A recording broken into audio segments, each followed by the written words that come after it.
Elimination Chamber this Sunday.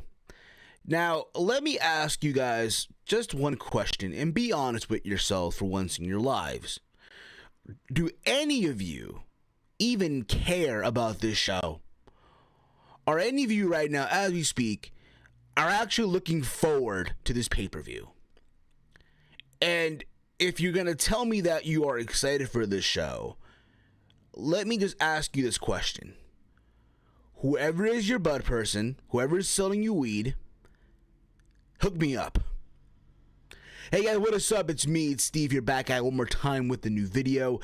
Thank you all for tuning in back into the channel, watching this video. If you're new here, hit that subscribe button down below. Give this video a big old thumbs up. And also, while you're here, share this video throughout your entire social media platforms, Facebook, Twitter, what have you.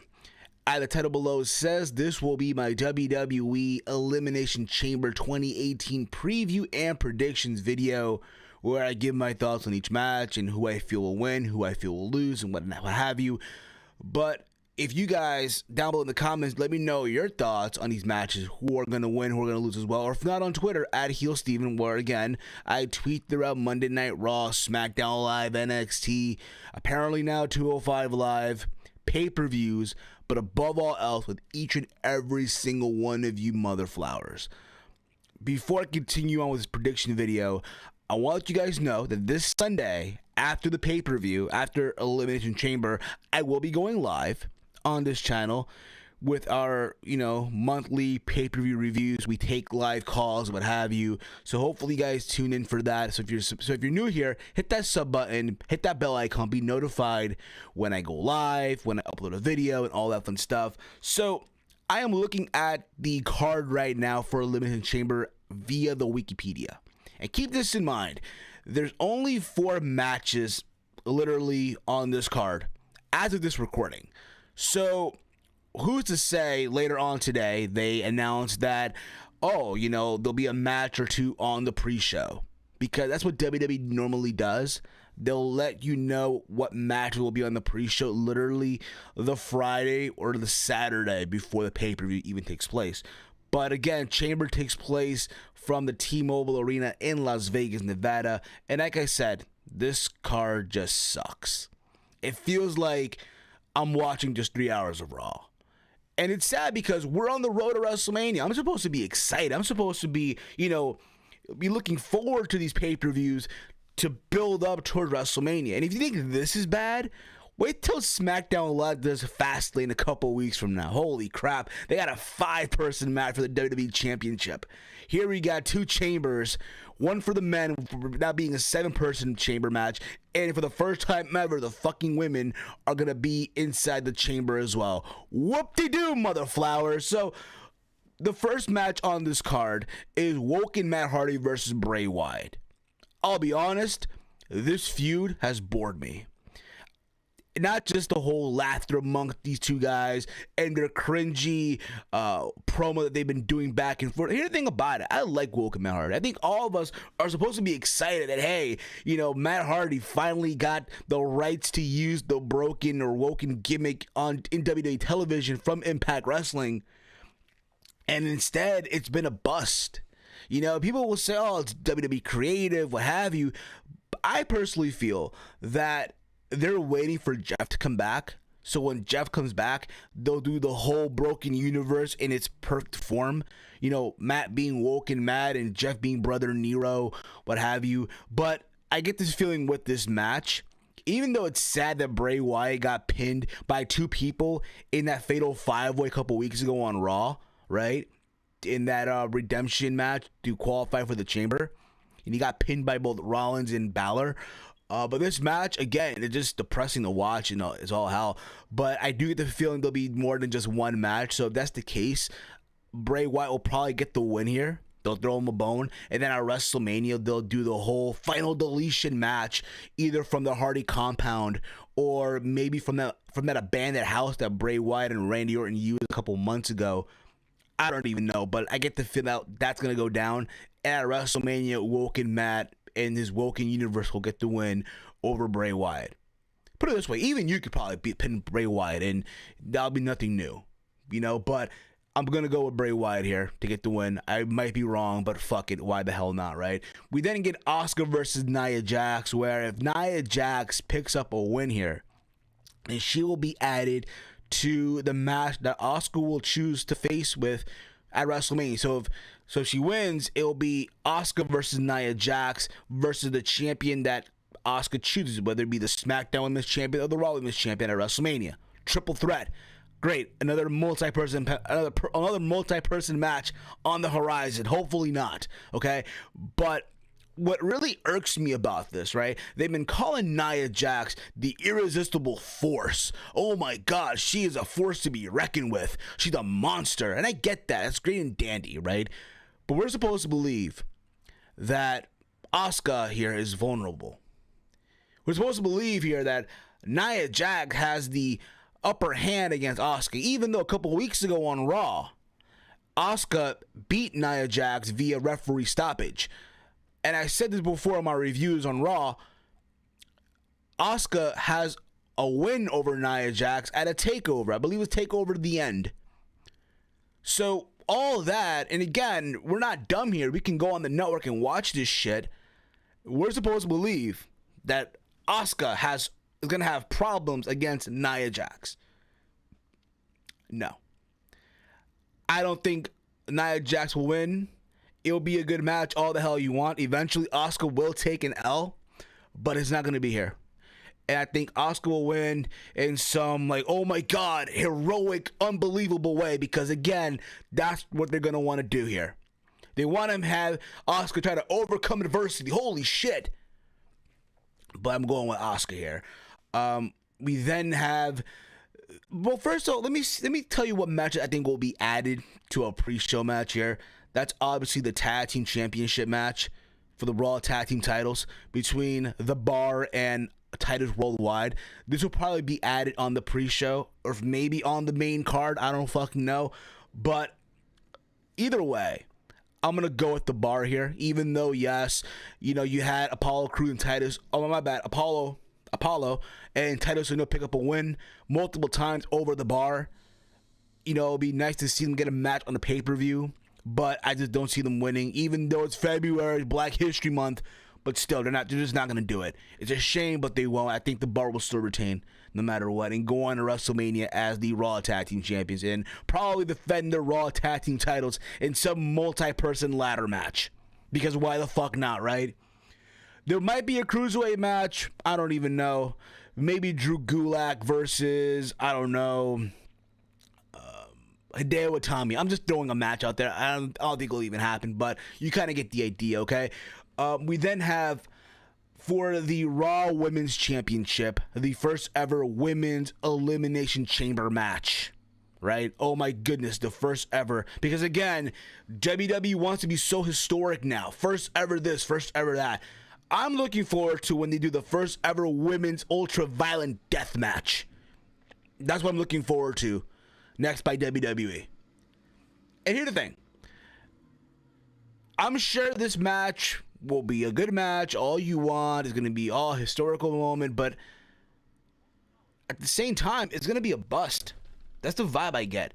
It's going to be one of those things where, you know, it's just a situation where, you know, not... Women... How do I put this? You shouldn't have them do everything that the men are doing here. Because I get the feeling this match will have Botchmania written all over it. Okay? That being said, the story here is this. It's pretty much Sasha who's insecure because she couldn't beat Asuka and she couldn't beat Bayley.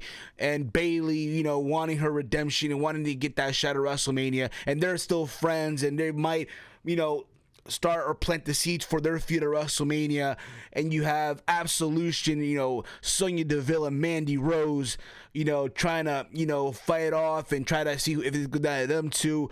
And then you have this bond friendship, apparently, from this past Monday Night on Raw between Mickie James and Alexa Bliss.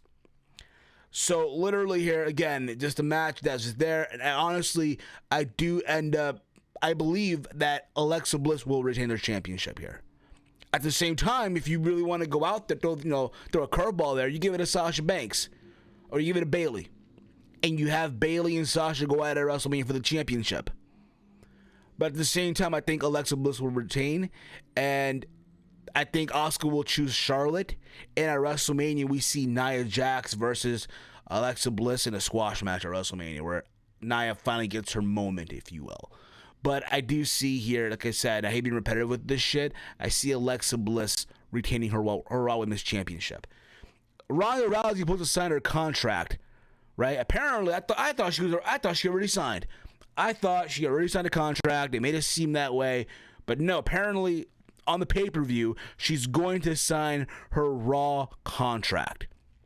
This is what we call putting butts in the seats, because they're in Vegas, and Ronda has fought numerous times in Las Vegas in that building, the T-Mobile Arena, right? Her last fight where she got literally destroyed by Amanda Nunes in that same building, right?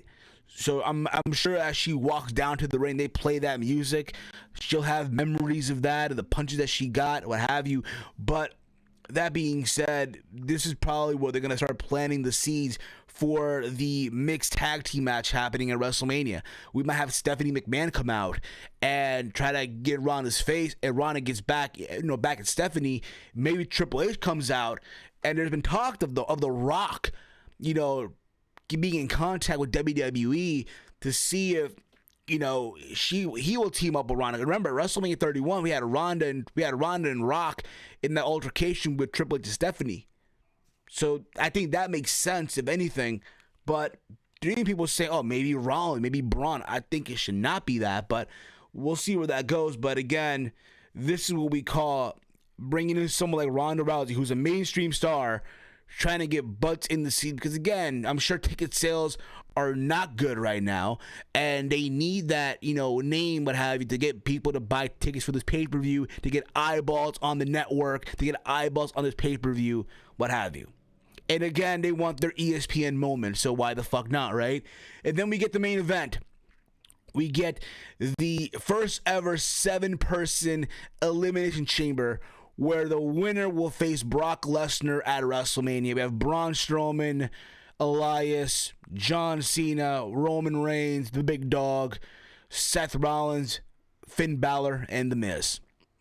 Now, apparently, 3 men will start with the other 4 men in the chamber. What we do know is The Miz will start off the match. Okay? Miz will start the match off, and Elias will be the last person entering the chamber. Who I think should start this match is Finn Bálor, besides The Miz, of course, Miz is number 1, Finn Bálor and Seth Rollins. That starts off your match. Because why the fuck not? Okay? And of course, you want to tell the story that Miz is going to try to last till the very end, maybe the final 3, because you need that heel to do that, right? You got to have Elias in the chamber playing his guitar, doing a concert in the chamber, to when he comes out, I'm sorry, this is going to happen. And again, I know people like Elias. I like Elias too. But let's be real about it, okay? He's there to eat the pin after a massive 4-person attack or 5-person attack, and then gets eliminated. That's what's going to happen with Elias. I hope it doesn't, but I get the feeling that's what's going to take place. Braun Strowman going to probably eliminate 3 people in this match. Because why the hell not? He'll probably last till the end. Now, people, again, with John Cena and Roman, they'll probably last to the final 2. I could be wrong here. But we all know what's going to happen here, okay? It's a matter of who's going to win and who we want to see win. I know for a lot of people, Roman Reigns is not who you want to see win this chamber, okay? But WWE, listen, and I said it before, I love Roman Reigns. I'm a Roman Reigns fan. But at the same time, I don't want to see Roman Reigns versus Brock Lesnar at WrestleMania again, even though they had a good match at WrestleMania 31. I don't need to see it again. That being said, who I think should win this match, in my honest opinion, is Seth Rollins. That being said, at the same time, you can even do this whole thing where it's a shit finish. Controversy, because why the fuck not, right? They did it at the Fatal 5-Way with 2 guys pinning Bray Wyatt. Why can they not do it here in the chamber match? Something involving Seth Rollins and Roman Reigns. Because I think you need Seth Rollins in the mix for that match at WrestleMania, so people won't go in there, start booing the fuck out of both guys. You know that's going to happen, right? Hell, maybe even Finn Bálor. Doesn't have to be wrong. It could be Finn Bálor as well. I prefer Rollins over Bálor, to be honest. But when it's all said and done, if you want to pick a winner here, it's going to be Roman Reigns. But hopefully WWE's right here. They do the right thing and they do some controversial finish or a shit finish, what have you, where you can add Rollins to the mix or even Bálor, right? And from here we can even see the beginnings of a Miz versus Braun Strowman feud, or hell, even Miz versus Finn Bálor. Who the fuck knows? There's so many ways you can go here. Or if not, of course, John Cena and Elias. Because why the hell not as well? Hell, you can even have Elias eliminate John Cena in this match. There's a lot of magic that could be happening here from WrestleMania. Or if not, there's talk of Undertaker coming back. Who the hell knows? Maybe Undertaker cost John Cena the match. We'll see. But nonetheless, guys, I'll be honest. Elimination Chamber, it doesn't look good to me. Again, we're supposed to be on the road to WrestleMania. I'm supposed to be excited, but I'm not really. And again, SmackDown Live has Fastlane coming up in a couple of weeks. They got a Fatal 5-Way. They have, again, WWE in general has this fucking hard-on for these multi-person matches. I hope after fucking Fastlane, there's no more multi-person matches. I feel like every time they do a multi-person match, everyone should take a shot. It's like the new drinking game, if you will. But nonetheless, guys, these are my predictions. Let me know your thoughts down below in the comment thread of this video. Your predictions are, if not, on Twitter at HeelSteven. Follow me on Twitter at HeelSteven. As always, hate, comment, and subscribe. Make sure you like all my videos. And as always, guys, it's me, it's Steve, and it's wrestling and whatever. Yeah.